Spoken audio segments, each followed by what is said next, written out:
Sutra teratai yang menakjubkan. Bab 6. Memberikan peramalan. Melenyapkan penderitaan samsara dan mencapai pencerahan tiada tara. Episode 945. Sekiranya Tathagata memberi kesaksian akan tekad mendalam dari kami sekalian. Buddha terlebih dahulu mengetahui akan buah daripada ikrar agung kami dan menyebutkan nama kami untuk diberikan peramalan. Apakah bedanya ini dengan percikan embun manis pada batin kami dan menerima budi luhurnya? Kami telah padan dengan batin Buddha dan memahami maksud penuh kasihnya. Selama Koptikarpa telah menerima bimbingannya. Sekiranya Tathagata memberi kesaksian. Jikalau sang Tathagata bisa memberi kesaksian kepada saya bahwa kelak saya akan dapat mencapai kebudaan. Ini karena Buddha telah memahami saya secara mendalam. Jadi di tempat ini masih ada Katyayana, Subhuti dan Maudiagayana yang dalam hati mereka sangat berharap Sang Buddha bisa memahami secara mendalam. Memahami niat hati para murid dalam melatih diri yang juga sangat tulus, juga sangat mendalam. Karena inilah semua orang menjadi penasaran dan menunggu yang Arya Kasyapa telah mendapatkan peramalan. Berikutnya Mokkayayana, Subhuti dan Katyayana. Apakah berikutnya satu persatu Sang Buddha akan memberikan peramalan kepada mereka? Ini adalah harapan semua orang ke depannya. Maka Buddha terlebih dahulu mengetahui akan buah daripada ikrar agung kami dan menyebutkan nama kami untuk diberikan peramalan. Buddha telah memperkirakannya akan memberi peramalan kepada mereka. Tidak peduli berapa lama waktunya. Setelah diberikan peramalan, batin semua orang akan menjadi tenang, memastikan bahwa dirinya juga akan menjadi Buddha suatu hari nanti. Jika bisa mendengar Buddha memberi peramalan, apakah bedanya ini dengan percikan embun manis pada batin kami dan menerima budi luhurnya? Ini adalah menunjukkan jika bisa menerima peramalan, suasana hatinya adalah sedemikian sukacita. Sukacita yang susah dibandingkan, hanya bisa dibandingkan dengan hati yang menerima percikan embun manis. Demikian menjadi perumpamaan. Ini adalah budi dan kebajikan Buddha dalam waktu yang panjang. Dalam memberi pengajaran dan bimbingan seperti embun yang membasahi, mereka telah padan dengan hati Buddha Kasyapa, Subhuti, Mahakatyayana, Mahamaudiayana telah padan dengan batin Buddha secara mendalam, telah memahami isi hati Buddha. Jadi, selama Kotikalpa telah menerima bimbingannya, mengetahui bahwa jalinan jodoh dengan Sang Buddha tidak hanya satu kehidupan ini saja. Ini adalah sejak masa kalpa yang tak terhingga. Dari kehidupan ke kehidupan. Mendapat pengajaran dari Sang Buddha. Mengikuti Sang Buddha melatih diri. Sampai seluruh kegelapan batin dan noda batin semua terkikis habis. Sampai jalinan jodoh terakhir matang. Sampai mencapai kebudaan. Ini memerlukan waktu berapa lama? Dalam masa tak terhingga. Ini adalah kurun waktu yang sangat panjang. Jadi, kurun waktu tersebut harus tak henti-hentinya berlatih. Melatih diri tidak hanya mendengarkan sutra, tidak hanya memahami ajaran Dharma Sang Buddha. Dharma meski menyerap ke dalam batin, terserap ke dalam batin, masih harus mempraktikkannya dalam tindakan nyata. Seperti tahun 2015, dokter kita yang berangkat ke Nepal benar-benar sangat menyentuh. Dr. Ye Tien Hau, dia ikut pergi sejak gelombang ketiga. 10 hari kemudian, dia pulang. Saya meminta dia untuk berbagi. Dia dengan hati belas kasih yang tulus membahas tentang Nepal. Dia menjelaskan bagaimana penderitaan orang di sana. Dia sangat iba hingga meneteskan air mata, sampai tidak mampu mengeluarkan suara. Sambil meneteskan air mata, suaranya tidak mampu dikeluarkan. Ini menunjukkan betapa susahnya di Nepal. Satu demi satu, gelombang dokter berangkat membawa cinta kasih. Terutama ketika mendengar sharing Dr. Chen. Dia berkata bahwa suatu hari ada angin dan hujan yang lebat. Di malam hari, semua orang berpikir pada tengah malam ini angin dan hujan sangatlah deras. Kemungkinan ketika kita keluar besok paginya, tenda-tenda tersebut akan runtuh. Ketika mereka mengunjungi area tenda di pagi harinya, benar saja semua tenda telah jatuh. Tetapi tenda yang digunakan untuk bakti sosial, semuanya aman. Dia berpikir, mengapa sangat aneh? Tenda yang digunakan untuk tempat tinggal, di dalamnya ada ratusan orang yang tinggal. Tenda yang besarnya 75 meter persegi, di dalamnya berisi ratusan orang, semuanya jatuh. Mengapa tenda yang digunakan sebagai klinik tetap aman? Ada seorang sesiung berkata kepadanya, karena orang-orang di tenda demi melindungi posko medis, jadi mereka meninggalkan tenda yang mereka tempati tanpa dijaga orang-orang yang kuat ini. Semua datang ke posko medis kita untuk menjaga posko medis kita. Jadi puluhan orang di sana menarik tali, menarik setiap sudut tenda. Sepanjang malam mereka berjuang melawan angin atau hujan. Jadi tenda mereka runtuh dan posko medis aman dan utuh. Dia berkata, setelah mendengar itu, benar-benar semua orang sangat tersentuh. Orang-orang di sana sangat murni dan baik hati, mengetahui bahwa para dokter datang dari jauh, datang dari Taiwan, menggunakan sebersih cinta kasih ini untuk bersumbangsi. Posko medis di tempat ini adalah untuk menyelamatkan nyawa, adalah untuk melindungi kesehatan mereka. Jadi, mereka harus menjaga dengan baik posko medis ini. Ketika Dr. Chung berbagi pengalamannya, saya juga merasa sangat terharu. Sebenarnya, ketika kita menapati jalan Bodhisattva, kita bukan hanya meresapi Dharma ke dalam batin, tetapi kita harus juga mempraktikkannya secara nyata. Dokter tidak hanya membaca buku, tetapi mereka juga harus menolong orang. Bodhisattva tidak hanya mendengarkan Dharma, tetapi mereka juga harus menghapuskan penderitaan para makhluk.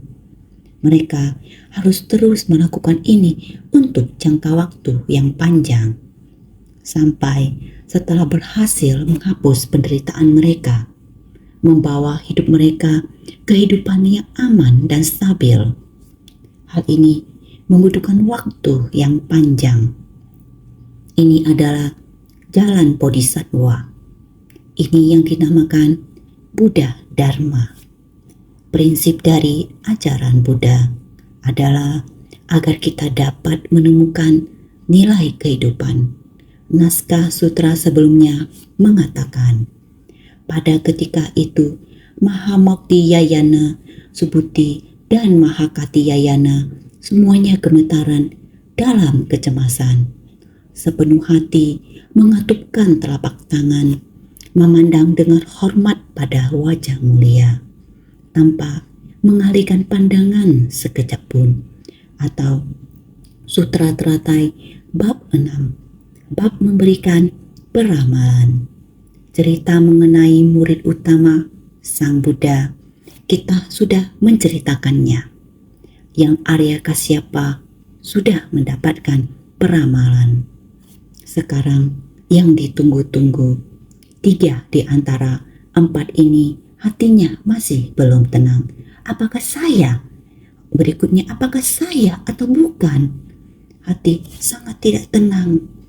Jadi gemetaran dalam kecemasan. Bisa sangat tidak tenang, bisa ketakutan. Apakah saya tidak ada bagian? Atau berikutnya, saya akan mendapatkan peramalan dari Sang Buddha. Singkat kata, semuanya sangat berharap. Yang berikutnya, orang yang akan diberikan peramalan oleh Sang Buddha adalah saya. Oleh karena itu, semua sangat tulus. Sepenuh hati mengatupkan telapak tangan, memandang dengan hormat pada wajah mulia, tanpa mengalihkan pandangan sekejap pun. Ini adalah mengungkapkan sikap yang sungguh-sungguh. Berikutnya naskah atau sutra mengatakan, kemudian dengan satu suara berkata dalam bentuk syair, Bhagavan yang maha perkasa dan penuh semangat, Raja Dharma dari para Sakya, karena menaruh ibah pada kami sekalian, menganugerahi suara Buddha kepada kami. Atau Sutra Teratai bab 6, bab memberikan peramalan. Kemudian dengan satu suara berkata dalam bentuk syair. Syair, semua orang sudah mengetahuinya. Tidak perlu dijelaskan lagi, karena sutra yang sebelumnya sangat penting. Jadi harus diulang kembali. Prosa dan syair artinya sama. Akan tetapi khawatir kita bisa lupa atau tidak memahaminya, atau orang yang datang belakangan tidak mendengarkannya. Oleh karena itu, mengulang kembali dengan menggunakan syair. Kemudian dengan satu suara berkata dalam bentuk syair adalah sama-sama bersuara dengan satu niat pikiran. Sebulat suara memberitahukan Buddha. Dengan satu suara mereka berkata adalah sama-sama bersuara dengan satu niat pikiran. Niat pikiran semua orang disampaikan dengan suara bulat. Dengan tulus mereka mengatakan kepada Buddha dan memuji kebajikan Sang Buddha, Bhagavan yang maha perkasa dan penuh semangat, Raja Dharma dari para Sakya. Ini adalah pujian terhadap moral kebajikan Sang Buddha. Geral dari Buddha, salah satu dari 10 geral Buddha, adalah Bhagavan. Sang Buddha mempunyai kekuatan yang maha perkasa. Dengan kebijaksanaannya, beliau dapat mengalahkan Mara. Mengalahkan tentara Mara. Apakah yang disebut Mara? Sang Buddha juga harus menundukkan Mara sebelum mencapai kebudaan. Oleh karena ketika hati kita dalam kondisi tenang, di depan kita akan muncul banyak adegan, ataupun kondisi kejiwaan kita pada biasanya juga berada dalam kondisi yang kacau, ataupun niat pikiran kita dipenuhi oleh banyak kerisauan dan kegelapan batin, keserakahan, kebencian, kebodohan, keangkuhan, keraguan, dan lain-lain. kondisi kejiwaan yang tidak normal ini sangat kuat. Ini semua disebut dengan mara. Ada 4 jenis mara. Beliau mempunyai cara untuk menundukkan debu kotoran batin. Makanya disebut maha perkasa dan penuh semangat. Sang Buddha memiliki kekuatan yang maha gagah perkasa dan penuh semangat. Bhagavan yang maha perkasa dan penuh semangat, Raja Dharma dari para Sakya, gelar kebajikan dari Buddha. Buddha memiliki keperkasaan dan semangat besar, mampu menundukkan 4 mara. Makanya disebut maha perkasa. Menundukkan debu kotoran batin, makanya disebut maha perkasa dan penuh semangat. Apa saja 4 jenis mara? Pertama, disebut mara kerisauan atau klesa mara. Baru saja dikatakan keserakahan, kebencian, kebodohan, keangkuhan, keraguan. Jika kita memiliki keserakahan, sebersih pikiran keserakahan timbul. 5 indera kita mulai merasakan rupa, pendengaran, aroma rasa, bersentuhan dengan kondisi luar. Mata, telinga, hidung, lidah, tubuh kita, akar indera ini bersentuhan dengan kondisi luar. Rupa, debu rupa, kesadaran pikiran kita. Akar indera mata kita sudah melihat. Akar indera telinga sudah mendengar. Ini semua adalah saraf atau pengantar atau penyalur. Akan tetapi kesadaran pikiran, kita mengatakan itu adalah kesadaran pikiran. Sekarang kita semua mengatakan itu adalah saraf penglihatan, saraf pendengaran. Bagaimanapun, masing-masing memiliki saraf, memiliki perasaan. Perasaan kita itulah kesadaran. Maka keserakahan, kebencian, kebodohan, keangkuhan, keraguan, di dalam kesadaran kita mengandung hal-hal tersebut. Inilah yang dinamakan kerisauan. Kerisauan yang demikian dapat merusak bagi tubuh dan pikiran kita. Lihatlah, berapa banyak orang akibat keserakahan, akibat kebencian, akibat kebodohan, melakukan banyak hal yang bodoh, hal-hal yang tidak masuk akal. Bukankah ini semua merusak tubuh dan pikiran? Tubuh manusia, kondisi batin manusia dirusak oleh hal-hal demikian. Maka tubuh dan pikiran dipengaruhi kerisauan ini. Mara ini datang dan mempengaruhi pikiran kita.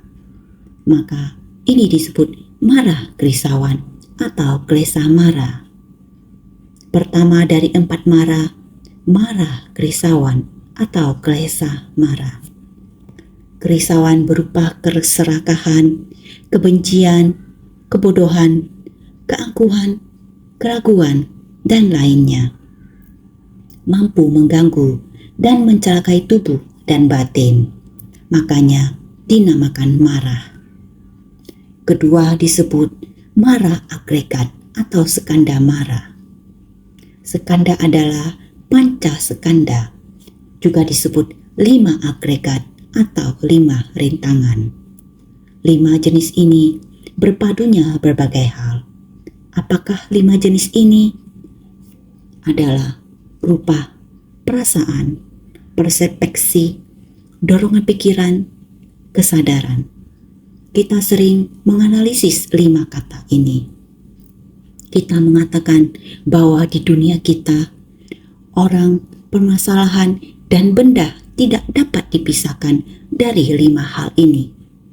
Rupa, perasaan, persepsi, dorongan pikiran, kesadaran, hal-hal yang dilihat, kondisi batin yang dirasakan setelah meninggalkan kondisi ini.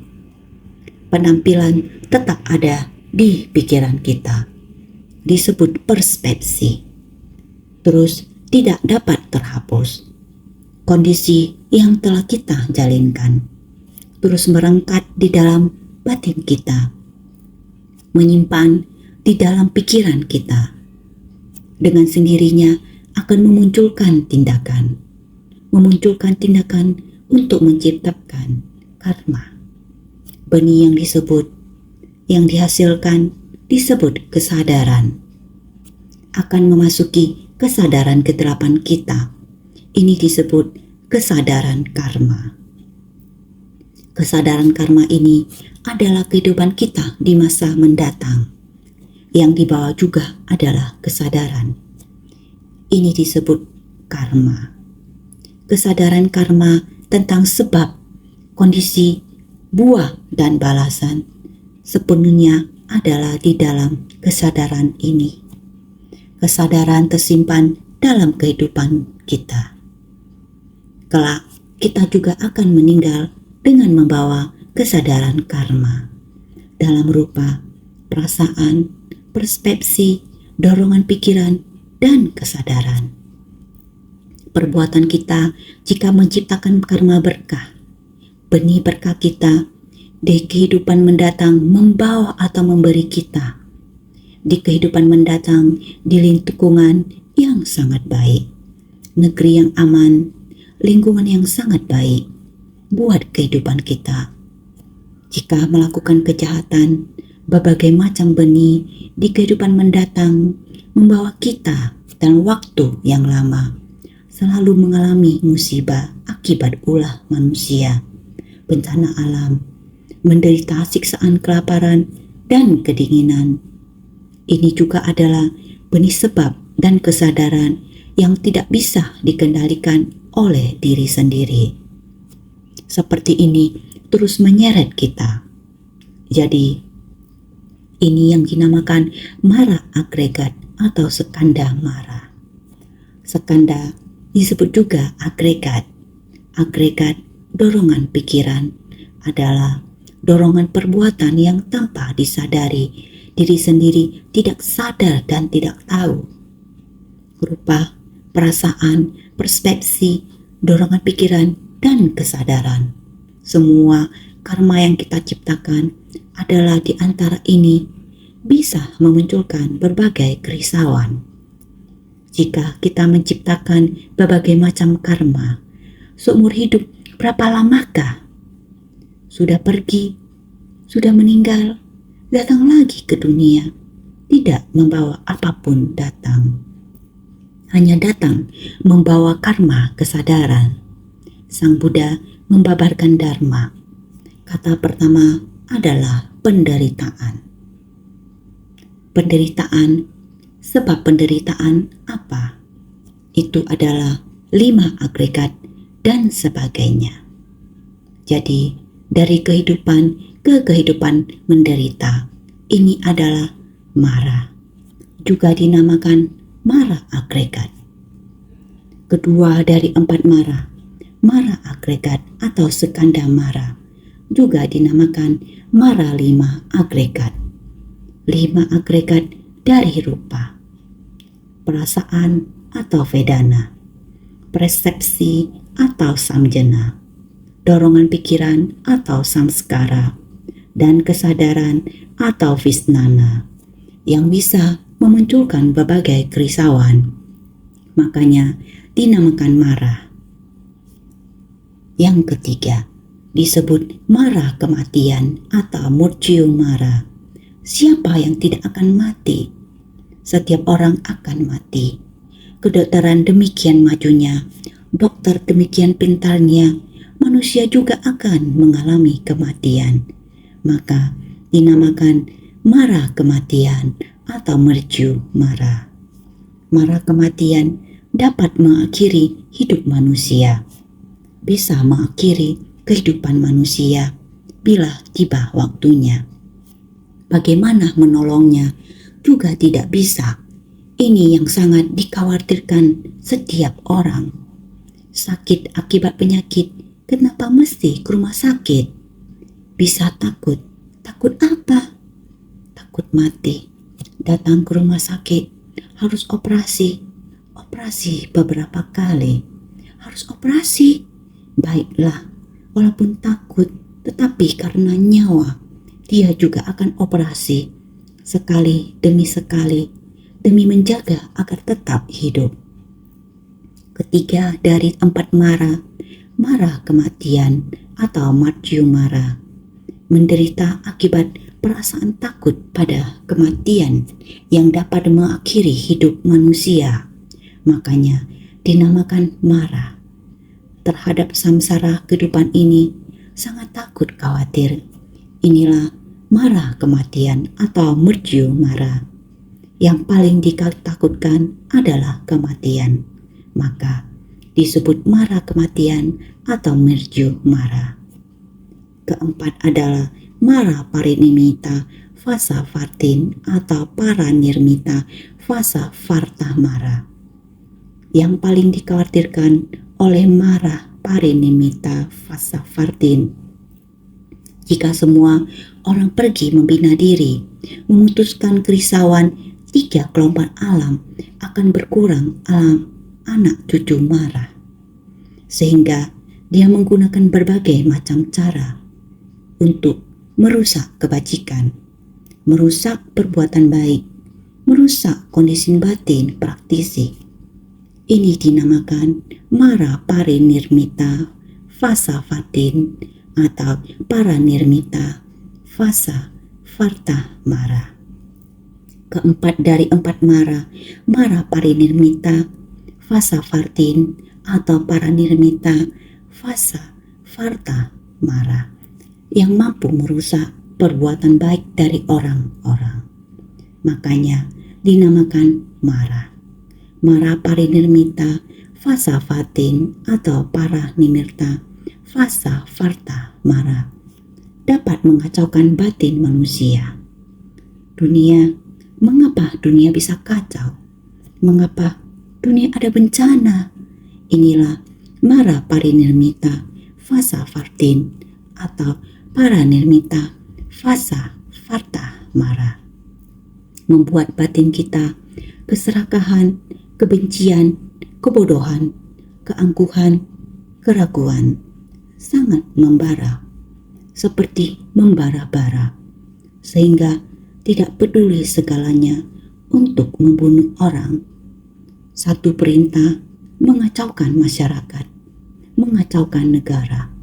Perang pun dimulai. Debu kotoran batin, sebutan lain daripada kerisauan. Kerisauan seperti keserakahan, kebencian, dan lainnya dapat menyusahkan tubuh dan batin. Makanya disebut debu kotoran batin. Selanjutnya adalah debu kotoran batin. Debu kotoran batin adalah nama lain dari kerisauan, keserakahan, kebencian, kebodohan, keangkuhan, keraguan, dan lainnya. Kerisauan ini dapat mengacaukan batin manusia. Polipsikologi, tubuh tidak ada penyakit, tetapi tubuh dan batin tidak selaras, sehingga kerisauan ini dapat menyusahkan tubuh dan batin. Makanya disebut debu kotoran batin. Ini dinamakan debu kotoran batin. Noda yang menutupi kerisauan dinamakan debu. Itu dapat menyusahkan dan mengacau batin manusia. Mampu menundukkannya dinamakan maha perkasa dan penuh semangat. Sehingga noda yang menutupi kerisauan dinamakan debu kekotoran dari noda batin dan kerisauan. Seperti debu, benda yang kotor sangat banyak, dapat menyusahkan dan mengacau batin manusia, sehingga Buddha Bhagavan dia mampu menundukkannya, dinamakan maha perkasa dan penuh semangat.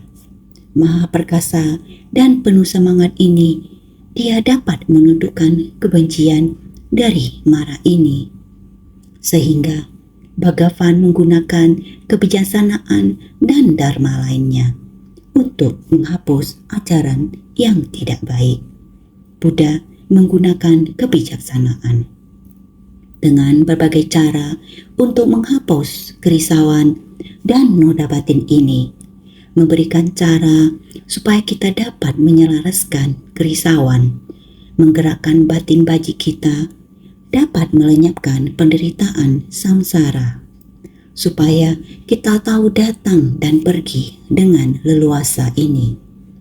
Bhagavan menggunakan kebijaksanaan dan dharma lainnya untuk menghapus dharma yang tidak baik, melenyapkan penderitaan samsara, dan mencapai pencerahan tiada tara. Semua dewa, manusia, makhluk awam, dan makhluk suci di dunia atau di luar dunia, semua menghormatinya. Makanya dinamakan yang dimuliakan dunia atau Bhagavan. Ini adalah hati Buddha. Semua dewa, manusia, makhluk awam, dan makhluk suci, semuanya berada di dunia atau di luar dunia. Semuanya menghormati Sang Buddha, sehingga dinamakan Bhagavan. Saudara sekalian, mempelajari ajaran Buddha adalah demikian, menumbuhkan jiwa kebijaksanaan, seperti kita manusia mengembangkan kehidupan. Tetapi kehidupan memiliki wujud. Jiwa kebijaksanaan tidak berwujud. Dharma harus terserap ke dalam batin, sehingga kita mendengarkan Dharma, mempelajari ajaran Buddha harus senantiasa lebih bersungguh hati.